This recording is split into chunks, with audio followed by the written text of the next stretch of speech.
सेवे श्रीगिरिमल्लिकार्जुन महालिंगं शिवालिंगितम् यामूलं सचराचरस्य जगतः पुंसः पुराणी सखी व्यक्तात्मा परिपालनाय जगतामाप्तावतारावलिः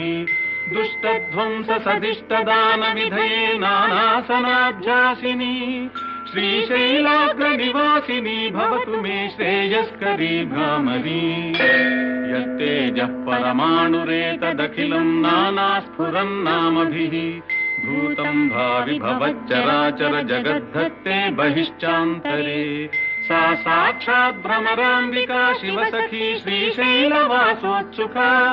दिश्यादाश्रितलोककल्पलतिका श्रेयांसि भूयांसि नः शरणं तरुणेन्दुशेखरः शरणं मे गिरिराजकन्यका।